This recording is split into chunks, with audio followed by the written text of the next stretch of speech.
9월 16일 목요일 하나님께서 주시는 말씀은 사사기 20장 1절부터 16절까지입니다. 봉독을 합니다. 이에 모든 이스라엘 자손이 단에서부터 브엘세바까지와 길르앗 땅에서 나와서 그 회중이 일제히 미스바에서 여호와 앞에 모였으니 온 백성의 어른 곧 이스라엘 모든 지파의 어른들은 하나님 백성의 총회에 섰고 칼을 빼는 보병은 40만 명이었으며 이스라엘 자손이 미스바에 올라간 것을 베냐민 자손이 들었더라. 이스라엘 자손이 이르되 이 악한 일이 어떻게 일어났는지 우리에게 말하라 하니 레위 사람 곧 죽임을 당한 여인의 남편이 대답하여 이르되 내가 내 첩과 더불어 베냐민에 속한 기브아에 유숙하러 갔더니 기브아 사람들이 나를 치러 일어나서 밤에 내가 묵고 있던 집을 에워싸고 나를 죽이려 하고 내 첩을 욕보여 그를 죽게 한지라. 내가 내 첩의 시체를 거두어 쪼개어 이스라엘 기업의 온 땅에 보냈나니 이는 그들이 이스라엘 중에서 음행과 망령된 일을 행하였기 때문이라. 이스라엘 자손들아 너희가 다 여기 있은즉 너희의 의견과 방책을 낼지니라 하니라. 모든 백성이 일제히 일어나 이르되 우리가 한 사람도 자기 장막으로 돌아가지 말며 한 사람도 자기 집으로 들어가지 말고 우리가 이제 기브아 사람에게 이렇게 행하리니 곧 제비를 뽑아서 그들을 치되 우리가 이스라엘 모든 지파 중에서 100명의 10명, 1000명의 100명, 10,000명의 1000명을 뽑아 그 백성을 위하여 양식을 준비하고 그들에게 베냐민의 기브아에 가서 그 무리가 이스라엘 중에서 망령된 일을 행한 대로 징계하게 하리라 하니라. 이와 같이 이스라엘 모든 사람이 하나같이 합심하여 그 성읍을 치려고 모였더라.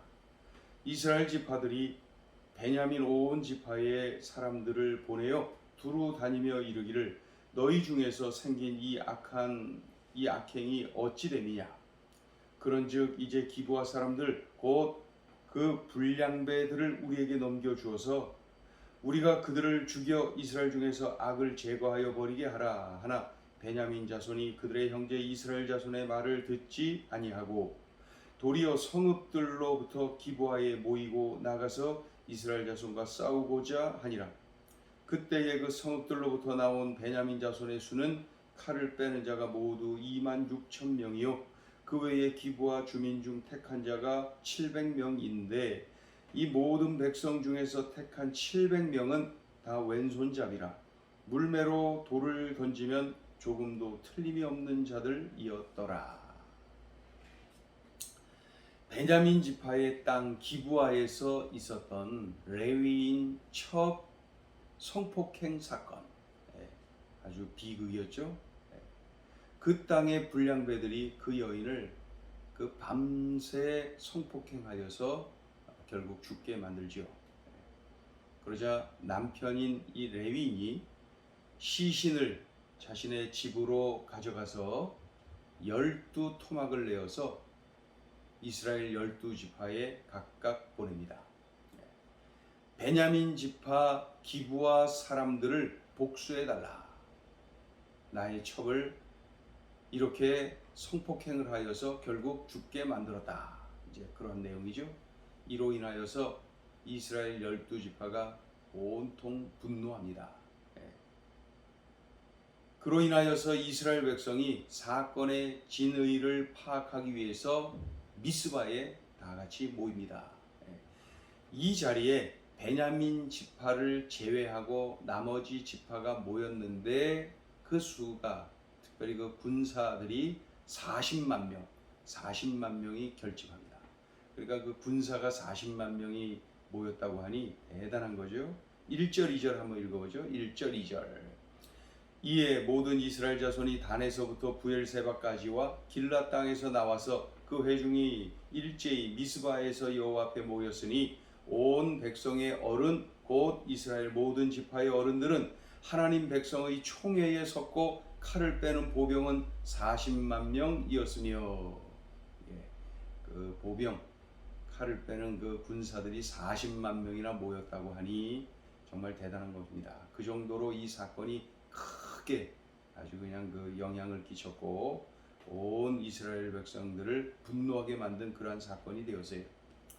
당사자인 레위 사람이 그 앞에 나와서 사건을 설명합니다. 자신의 첩을 베냐민 지파의 그 기브아 땅의 불량배들이 성폭행하여서 죽게 만들었다. 그래서 내가 12토막을 내어서 각 지파에게 보낸 것이다. 이렇게 설명하죠. 이 설명에서 자세히 들여다보면 빠진 게 있어요. 자신이 자신의 첩을 그들에게 내어주었잖아요. 왜요? 자기가 안전하려고. 자신의 자신이 피해를 입지 않기 위해서 자신의 첩을 얼른 문 열고 그들에게 내어 던지지 않습니까? 그랬더니 짐승들처럼 달려들어서 밤새 성폭행하고 죽게 만들죠. 이 레위인은 자신이 안전하게 살기 위해서, 피해를 입지 않기 위해서 자신의 첩을 그들에게 던져주었다. 자신의 잘못, 이러한 자신의 잘못은 빼고 전적으로 기브아의 사람들, 그 불량배들이 이렇게 못된 짓을 했다고 폭로하는 것입니다. 사건의 전말을 들은 후에 이스라엘 총회는 기브아 불량배들을 응징하겠다고 그 자리에서 결의를 합니다. 그래서 기브아의 기브아 사람들을 칠 때까지 우리 한 사람도 집에 돌아가지 않겠다. 대단하죠? 그런데 이런 분위기와는 달리 말이죠. 그 베냐민 지파, 이 기브아 사람들이 거하는 이 베냐민 지파는 이 기브아의 불량배들, 기브아 사람들을 내어주지 않겠다고 또 그들은 결의를 합니다. 오히려 나머지 이스라엘 모든 지파와 싸우겠다는 거예요. 베냐민 지파 하나가 이스라엘 민족 전체와 싸우겠다는 것입니다. 그 성폭행한 그 남자들을 내어주지 않겠다. 우리 지파 사람들이다. 내어주지 않겠다. 그러면서 결국 이스라엘 민족 간의 내전이 일어나고 마는 것이죠. 그러면서 그 베냐민 지파가 싸우기 위하여서 군대를 모집하는데 칼을 든 자, 즉 전투병이 26,000명이 모입니다. 26,000명, 저쪽 40만 명에 비하면 적죠. 물맷돌 부대가 700명, 이 베냐민 지파의 물맷돌 부대가 유명합니다. 돌을 던졌다 하면은 명중, 뭐라고 표현했어요? 16절 보면은 이 모든 백성 중에서 택한 700명은 다 왼손잡이라 물매로 돌을 던지면 조금도 틀림이 없는 자들. 아주 그냥 명중시키는 거예요. 돌 던져서. 그러니 멀리에 있는 적도 돌을 던져서 명중시키는 물맷돌 부대 700명. 전투병 칼을 든 자 26,000명. 베냐민도 나름대로 이렇게 딱 준비해서 전투에 임하는 겁니다. 우리 13절부터 읽어보죠. 13절부터 16절. 그런즉 이제 기브아 사람들 곧 그 불량배들을 우리에게 넘겨주어서 우리가 그들을 죽여 이스라엘 중에서 악을 제거하여 버리게 하라 하나 베냐민 자손이 그들의 형제 이스라엘 자손의 말을 듣지 않습니다. 14절부터 도리어 성읍들로부터 기브아에 모이고 나가서 이스라엘 자손과 싸우고자 하니라. 그때의 그 성읍들로부터 나온 베냐민 자손의 수는 칼을 빼는 자가 모두 26,000명이요 그 외에 기브아 주민 중 택한 자가 700명인데 이 모든 백성 중에서 택한 700명은 다 왼손잡이라 물매로 돌을 던지면 조금도 틀림이 없는 자들이더라.